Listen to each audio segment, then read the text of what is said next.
The CBS Radio Mystery Theater presents...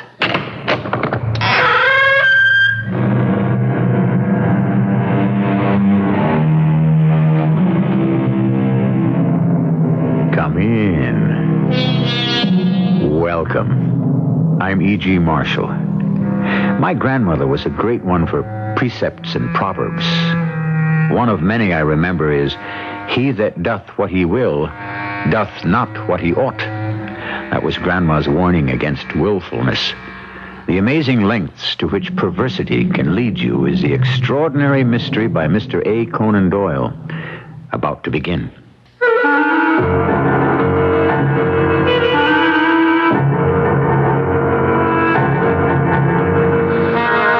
Our mystery drama, The Cabinet of the Unsolved, is adapted from a story by Conan Doyle, especially for the Mystery Theater by G. Frederick Lewis, and stars Robert Dryden.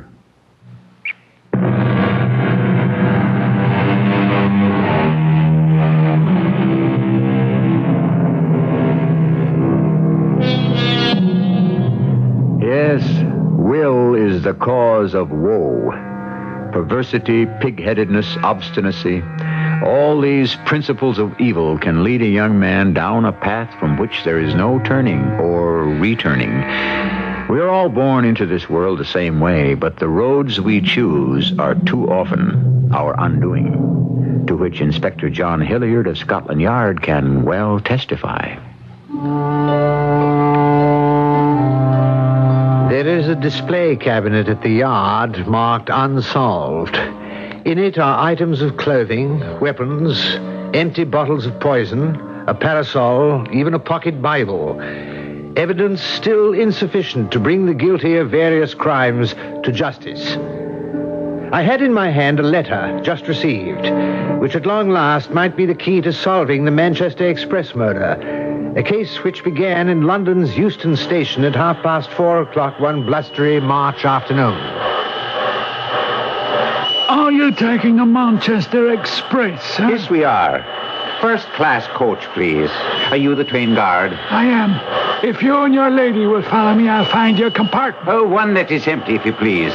My wife doesn't wish to be disturbed during the journey. I will if I can. But the 5 o'clock in Manchester is generally crowded. Hey, here we are. Hey, let's try this compartment door, shall we? Oh. I'm sorry, sir. I'm looking for a vacant compartment for this lady and gentleman. That was a smoking compartment. That man in there was smoking a cigar. The lady cannot abide smoking. We'll give it another try. If we'll have to look sharp, the train's about to leave. This one is vacant, sir. May I hand you up your Gladstone bag? No, never mind. Well, in you go, madam. You'll have the entire compartment to yourselves. Now, you, sir. You sure you don't want a hand with that bag? I said no. Now shut the door.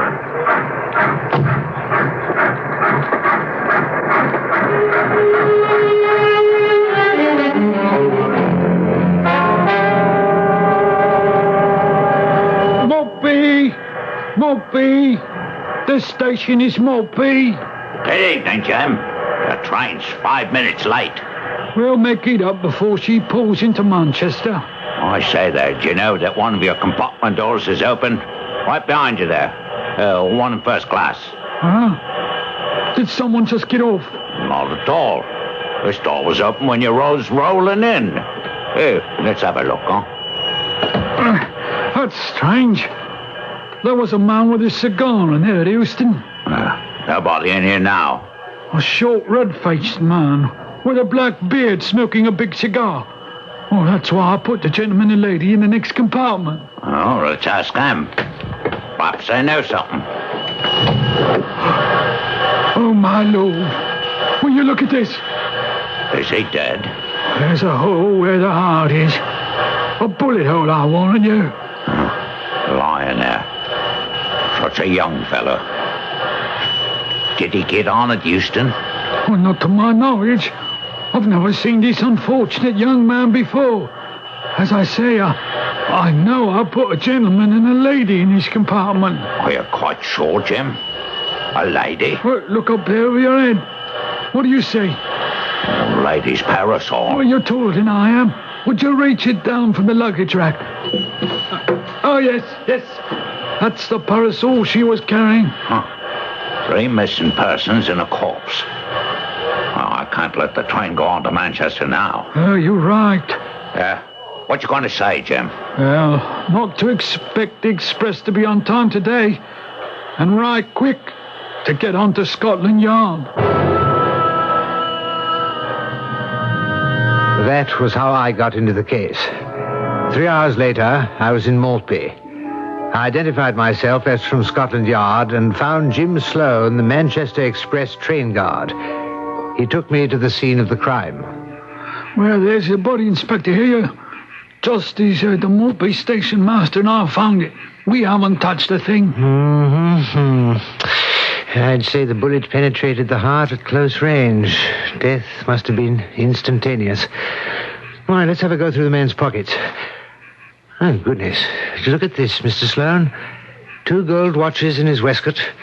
Here's another watch in his ticket pocket. Is there a ticket, Inspector? I haven't run across it yet. Another watch in the breast pocket. Oh, that's not all. Look here. This leather strap round his left wrist. There's a watch there also. 6 watches. Oh, I'd venture to say this man was a pickpocket. That might explain it. On the other hand, no. No? These 2 watches are American make. So is this one. They all are. Rochester Watch Company. Mason Watches, Elmira, New York. Well, now we're finding a few interesting items. A small circular mirror, a silver box with matches, 1 brown leather cigar case. I'd say whatever led to the young gentleman's death, the motive was certainly not robbery. And no railway ticket? No ticket. And as far as I can see, back of his shirt, inside his jacket, no marking or labels whatsoever. The 2 you put in here, what luggage did they carry on at Euston Station? In London? Well, let's see. The gentleman carried a large Gladstone, and he was quite definite about not letting me handle it. And the lady, all she had was that parasol there. Yes, on the seat. Is that where you found it? No, I'm sorry. We did move it. The station master took it down from the luggage rack at my request. I'm sorry about that. Will you be needing me any further, Inspector? Oh, yes. But I'll have the yard notify the Northern Railway people that I want you to remain here in Maltby. There'll be an inquest, and we shall need your evidence. Is Inspector Elliot here? Yes, Coroner Willoughby. We're ready to give evidence at this inquest. Thank you, Inspector. Will you lead off? We of the yard have concluded that a crime has been committed. Assault and murder. We found no weapon in the compartment. Yes. That disposes of any suicide theory. Quite. Inspector, we have a report here concerning the weapon used. From the bullet obtained in the deceased, it appears to be of small caliber, fired at fairly close range. Do you confirm this? Absolutely. Anything to add, Inspector? At this point, only pure speculation. Sir? The question of how or why 3 passengers could leave a moving train, one of them getting on the train during the run between London and Maltby. I plan to go into that, Inspector. You may step down, sir. Will the train guard, James Sloan, please step forward? Yes, sir, Mr. Coroner. Present. Regarding the inspector's speculation, do you have anything to add? You mean you'd like me to repeat what I told you before the inquest began? If you would be so kind. Well, the Manchester Express does make one very brief stop before Maltby. And where is that? At Monmouth. To put on some mail. And, Mr. Sloan, did you see anyone get on or off the train at Monmouth? I didn't, but I was fairly occupied loading the mail. The express make no other stops before you reach Maltby? No, sir.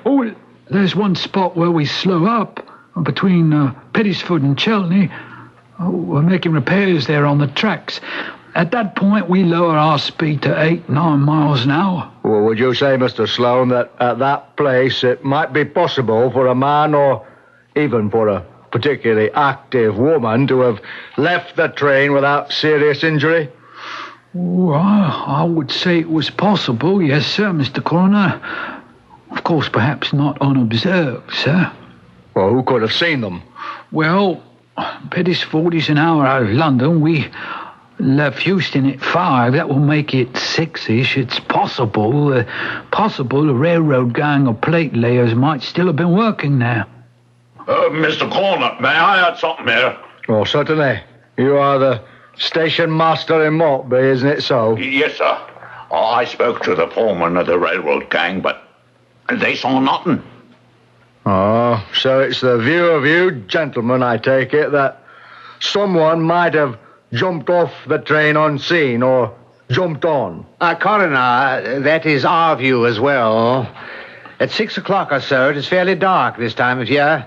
There's probably an embankment. Oh, yes, sir. Right along there, sir. A steep embankment. Which could have served to screen anyone from sight. May I suggest, Coroner, that we recess this hearing until I've had the opportunity to actually walk the distance between... where did you say the two spots were, Sloan? Pettisford and Chelney. Oh, yes. It is also quite possible that along that route we may discover the murder weapon.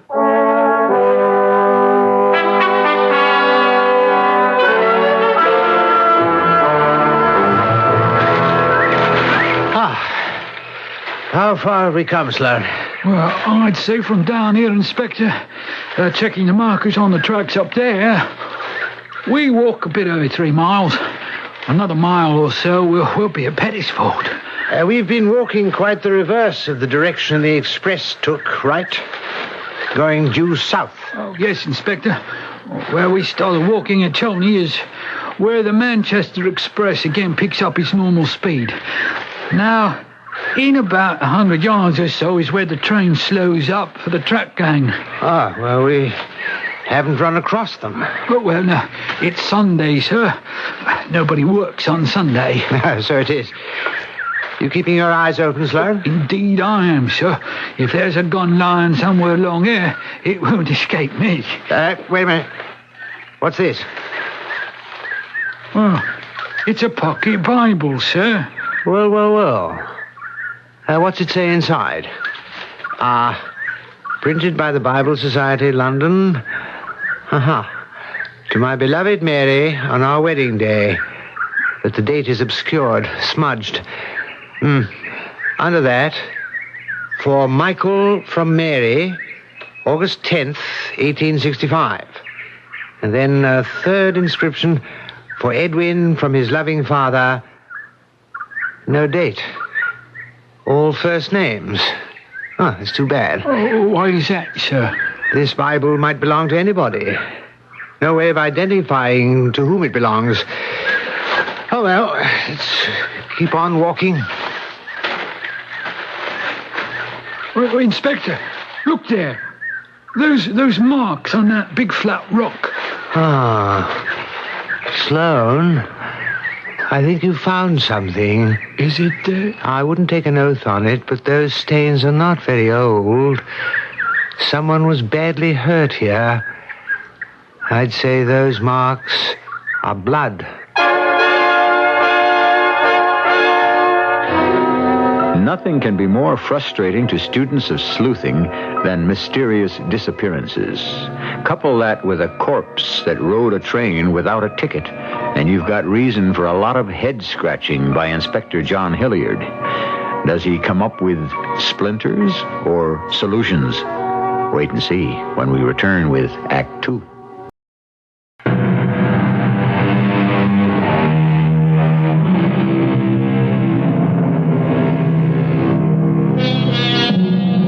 Remember the old saying, for want of a nail, the shoe is lost.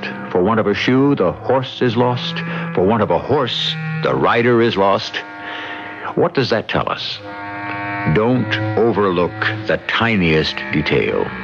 It is that ability to probe and to question that has made Inspector Hilliard his reputation.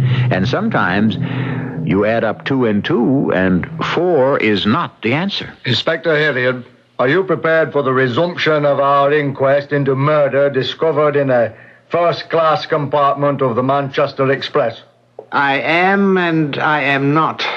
Aren't we being a little cryptic, Inspector?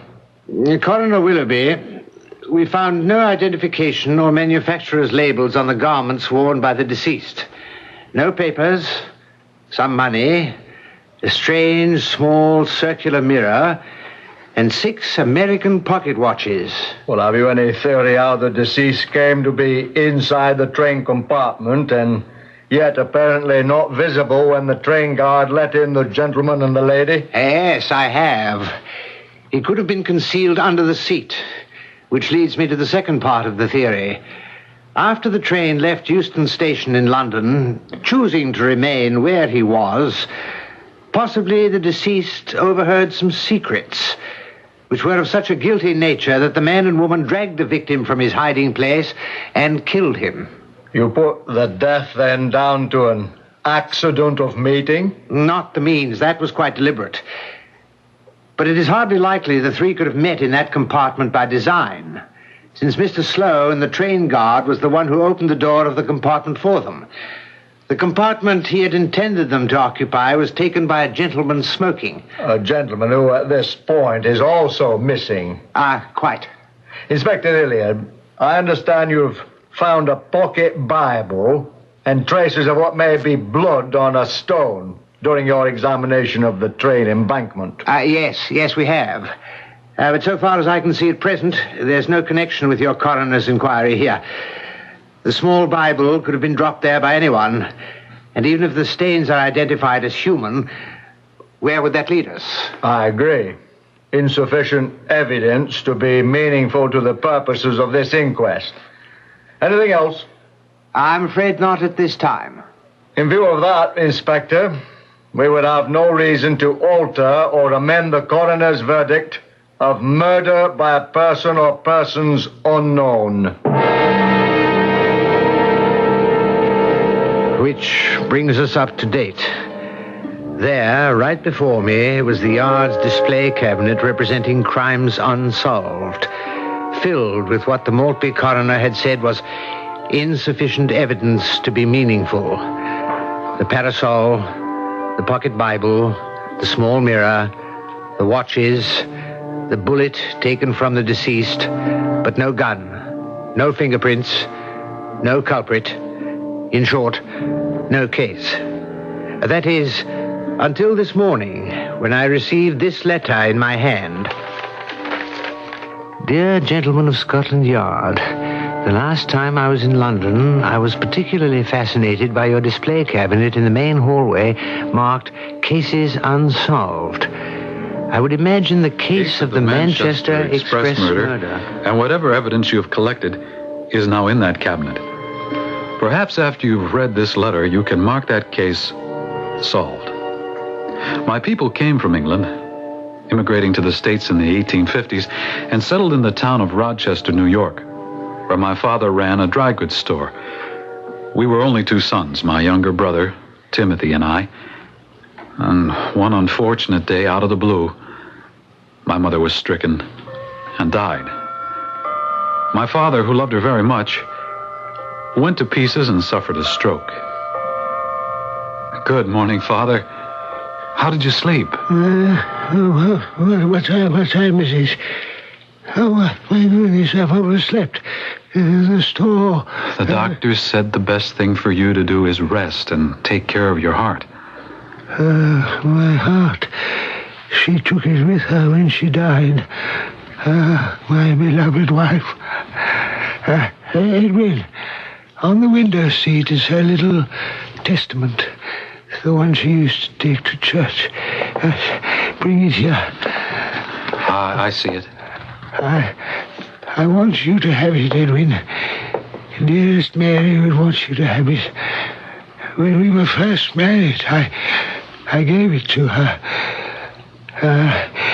Never be without it. Do you promise? I promise. Not that you need prayers as much as your brother. That Timothy, that boy. You think you can take care of him? Of course I can, Father. Now, don't you worry about Timothy. And you remember, he's 10 years younger than I am. And even though he's a senior in high school, I can still take him across my knee if he gets out of line. That's good. He's a wild boy.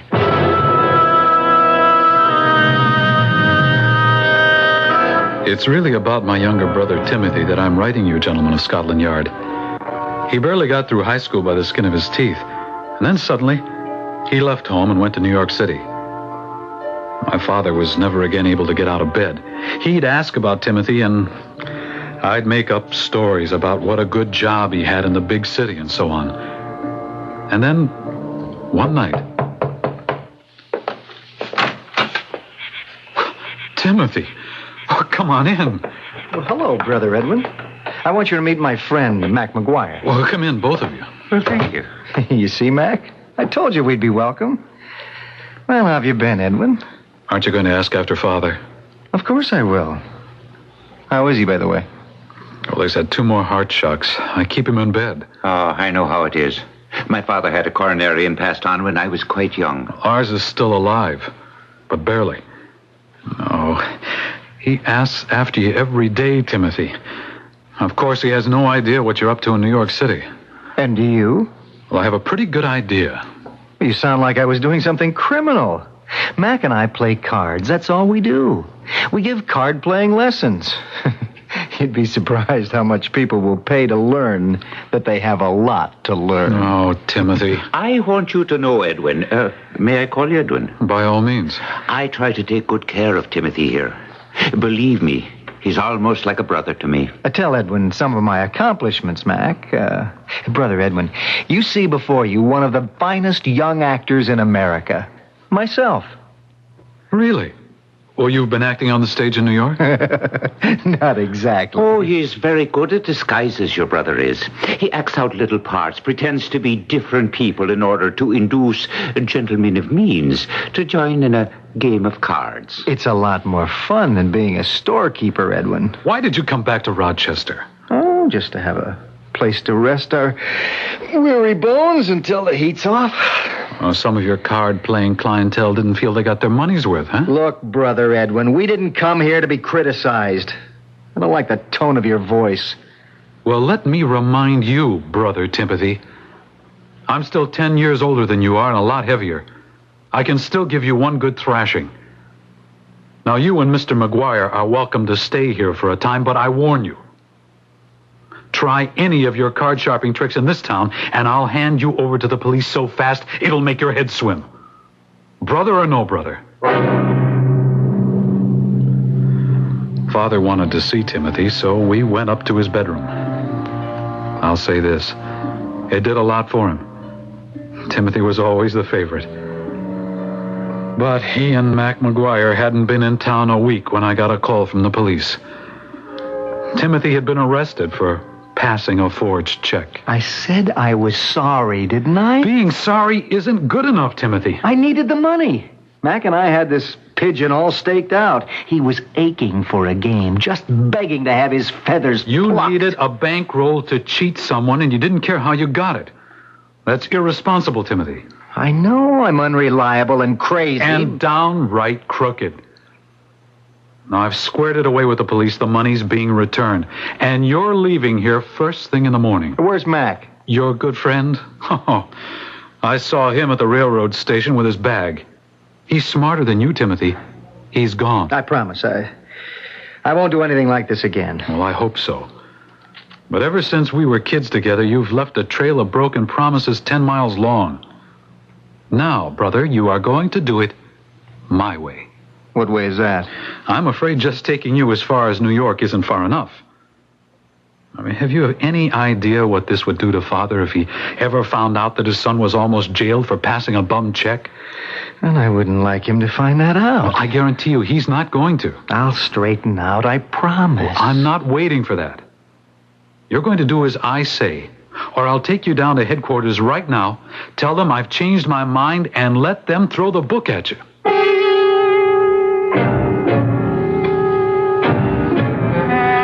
The next morning, I got a nurse from the hospital to come in and take care of Father. Told my assistant I'd be gone for a few days and to keep the store running, and I brought Timothy down to New York. I had a friend there, an exporter of American watches who needed a representative in England. Now, the idea of going to London appealed to Timothy. He had no trouble in talking himself into the job and agreed to go to London with a full case of samples at 15% commission on all sales. I remained with Timothy in New York until the boat sailed. Well, there goes the all-ashore signal. Edwin, thanks a lot for everything. I promise you I'm turning over a brand new leaf and become an honest man. Well, I hope so. And I know Father will be pleased as anything when I tell him you've got yourself a good job. Now, you take good care of him, will you, Edwin? And I'll do my part. I promise you I'll never again hold a deck of cards in my hands. Now, don't make any promises you can't keep. I can. Wait, over there, by the lifeboats, isn't that... It's McGuire. Who? Mr. McGuire. Mr. McGuire, will you come over here? Why, of all people, Timothy, what are you doing on this ship? Well, I'm going to London. Now, isn't that a coincidence? So am I. Timothy, you lied. You had no intention of going straight, did you? Are you going to London also, Edwin? Now that you mention it, Mr. McGuire, that may not be such a bad idea. Yes, I'll go and find the purser to see if I can share a cabin with my dear brother. Edwin, are you going to nursemaid me across the Atlantic all the way to London? It's a toss-up between that, Timothy, or my informing the police that you're on board. It takes a bit of doing to expose one's brother in the hope you can cure him, save him from himself. A brother is a friend given by nature, to quote the old saying. Let us hope Timothy will believe Edwin is his friend. Or is Timothy's willfulness and crooked bent uncurable? I dread to find out, but find out we shall when I return with Act 3.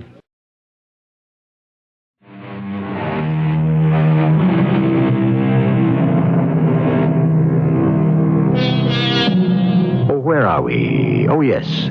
Standing beside Inspector John Hilliard in front of a display in Scotland Yard of evidence relating to crimes unsolved. In his hand is a letter, perhaps the key to a mystery that has plagued the yard for years. 3 passengers disappeared from the Manchester Express one day, leaving only a corpse behind them and not enough clues for a solution. The word evidence derives from the Latin meaning to see more. Perhaps this letter the inspector is reading will enable him to see more. Gentlemen of Scotland Yard, if I have gone into some detail, it is because I want you to understand the predicament I was in. The ship sailed, and I shared a cabin with my brother. But as the days went on, I realized my hands were tied. Timothy had decided on the easy way, the wrong way to riches, and, well, he thought me a sanctimonious fool. Are you going to follow me all over the world, St. Edwin? Watch over me as if I were a child? Surely you must feel just a little bit idiotic. I'll tell you what I feel. I feel ashamed. I thank the Lord Mother's not with us any longer, and that Father need never know what his favorite son turned out to be. Now, if your lecture is over, I'd like to join some friends in the salon. Oh, Timothy, listen, please. Look, here's Mother's little Bible, remember? The one she used to take to church. Yes, I remember. Oh, for her sake, give it up, this life of yours. You still can. Put your hand on Mother's Bible and this time promise. Mac is waiting for me. I'd like to go now. You have a good job in London.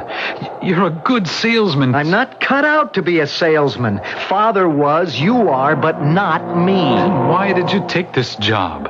Why not? The old fool paid my passage. I always wanted to travel the Atlantic on a steamship. Mac said we could clean up from Block Island to Southampton. I couldn't give up.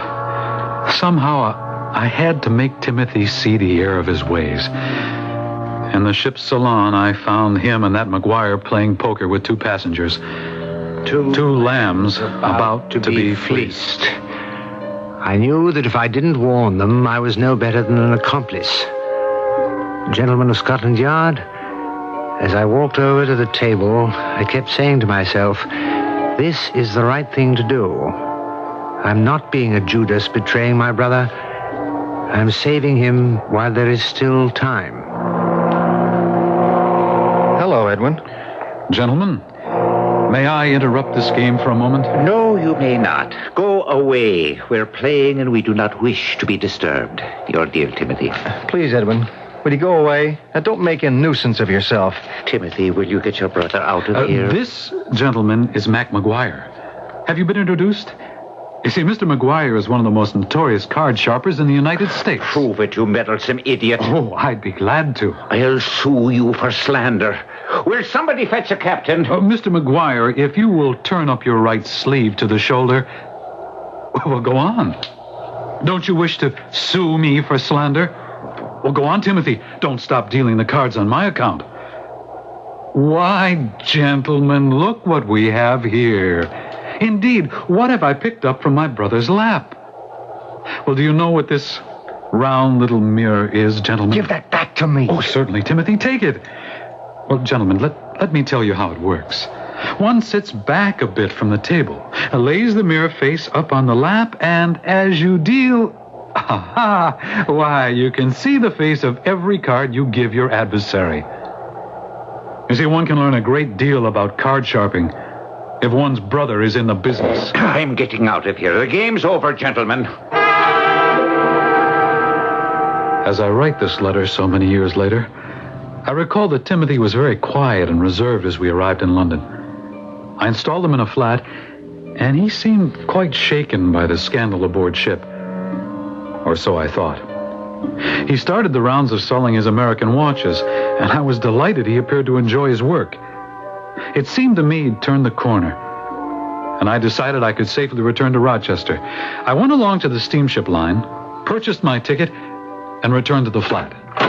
Well, who just walked in the door if it isn't Brother Edwin? McGuire, what are you doing here? He's helping me pack, can't you see? Where are you going, Timothy, and why? Well, it's rather a long story, dear brother, and we don't have the time to tell it. A little problem has presented itself, so we thought this might be a good time to go up north and enjoy the country air. Have you been up to your old tricks with McGuire again?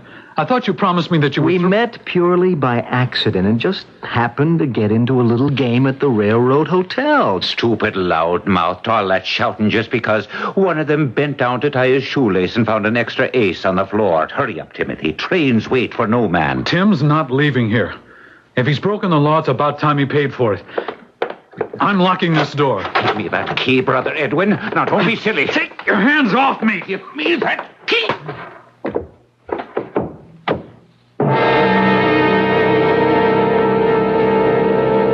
When I came to, McGuire and Timothy were gone.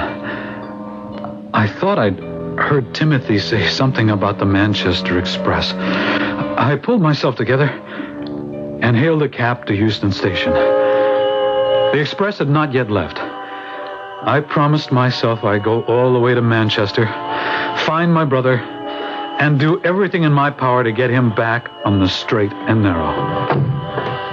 I found a compartment at the smoking end, got inside, lit up a cigar, and waited for the train to leave. Oh, I'm sorry, sir. I was looking for an unoccupied compartment for this gentleman and lady.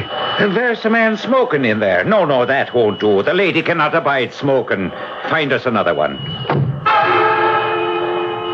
It was McGuire, disguised. And standing behind him in a long cape was Timothy, made up to look like a woman. A wig and a black veil down his face. His disguise, complete with lady's parasol, didn't fool me for a moment. When we stopped at Monmouth to take on mail, I quickly changed compartments. There were no corridors between compartments like on American trains. The doors opened only to the platform, but nobody saw me. I should have locked our compartment door. Didn't I tell you, Timothy? Brother Edwin would find his way in here. Well, how's your jaw? Timothy, for heaven's sake, listen to me. I've been listening to you all my life. Preach, preach, preach. That's all I've ever heard. Oh, look at you. Wearing those ridiculous curls, a veil, pretending to be a woman. I had to wear all this. How do you think I could get by the cops? It's good, isn't it? Oh, Timothy, please come to your senses. Are you going to spend all your life cheating and running? Haven't you got more pride? What's happened to you? Oh, do I have to sit here the whole way to Manchester listening to this Boy Scout brother of yours? I'm not talking to you, McGuire. Well, that suits me fine. Just don't cross me. Oh, come on, Mac. You don't have to threaten anybody. He means well. It's just the way he is. You don't see yourself at all, do you, Timothy? The conductor's been around to punch tickets, so I'm taking this stuff off. I'll shove the wig and the veil and the cape into the Gladstone. Where'll I put the parasol? Timothy, you can't go on like this for the rest of your life, stealing people's money and having to skip town. I like this kind of life. There's excitement to it. Oh, you're so stupid you don't even see that you're being used. Why don't you go run a Sunday school, Brother Edwin? Don't listen to him, Timothy. I'm not. I can't breathe this stuffy air with you two. What are you doing? Opening this window. Getting some fresh air. Give me that bag. What are you doing? There it goes. Out the window. What did you throw the bag out for? It's got all my costumes in it, everything. If nothing but disguises stands between you and jail, when we get to Manchester, to jail you'll go. Listen, you, he's my partner. You're not going to bully him. If prison's the only way to keep you out of Timothy's life, I'll make sure he gets there. You see this, Brother Edwin? Mac, don't do that. Put that gun away. I'd like you to leave this compartment right now. He can't get out now. The train's moving too fast. Just jump out the window after the bag. You know something, McGuire? You're crazy! I made a jump for McGuire's gun, and it went off, hitting Timothy right in the heart. He fell to the floor. We stood there, horrified. I knelt down and listened. He was dead. At that moment, the train started to slow down. Why? I don't know. McGuire saw his chance to escape, opened the compartment door and jumped. I jumped right after him. He wasn't going to get away from me. The two of us rolled down the embankment, and then I blacked out. When I came to, McGuire was mopping my head where it was cut with a handkerchief. I couldn't leave you out here alone, Brother Edwin. Oh, my head. Just stop bleeding now. Oh, I don't understand you. Or aren't you a dozen miles away? Well, now, I couldn't run off with you lying here at the bottom of this embankment. You shot Timothy. You had a hand in it. The gun wouldn't have gone off if you hadn't jumped me. Oh, good Lord, forgive me, so I did. My head's clearing now. Well, you crashed right into that rock. Oh, why are you still here, McGuire? You should have run away while I was unconscious. Oh, I couldn't do that. I'm a gambler, not a murderer. You could have bled to death. Oh, that would have made everything so simple for you. Ah, you don't know me at all. The blood of the both of you on my hands in one day. I know you cared for Timothy, but so did I. Maybe by your standards, it was a funny way of showing it. But we didn't mean any harm. We only played men who had money to throw away. I think of Timothy right now. Lying there in that compartment on that train. Alone. Dead, and that I should have... that I should be the cause of it. It was my gun. We were both the cause of it. I ask myself, shall I give myself up? I'm ready to. This way, I don't think I'll ever get over his death. How else could I pay for it? But if we do, everyone will know. It'll all come out about him. The news will certainly get back to America. Father will hear of it. It could finish him. And if we each go our own way and not ever tell anyone, we'll be punished every day we see the sunshine. Yes, and that may be the greater punishment. There you have it, gentlemen of Scotland Yard. I've come to the end of this letter. From being an avenger of crime, I had become a conspirator against justice. McGuire got out of the country. I went to Cairo, I think, and I returned to Rochester.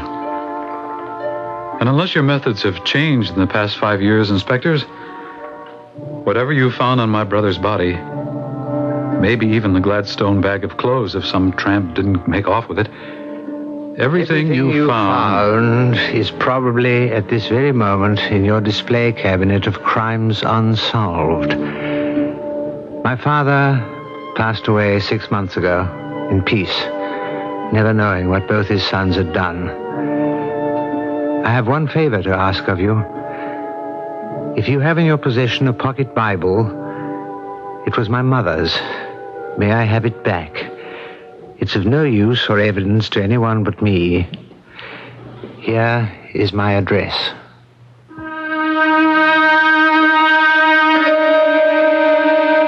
Inspector John Hilliard unlocked Scotland Yard's cabinet of the unsolved and withdrew a small pocket Bible. In its place, he pinned a letter he had been reading. Though the case of the Manchester Express murder was technically solved, it could never be called closed. I shall return shortly.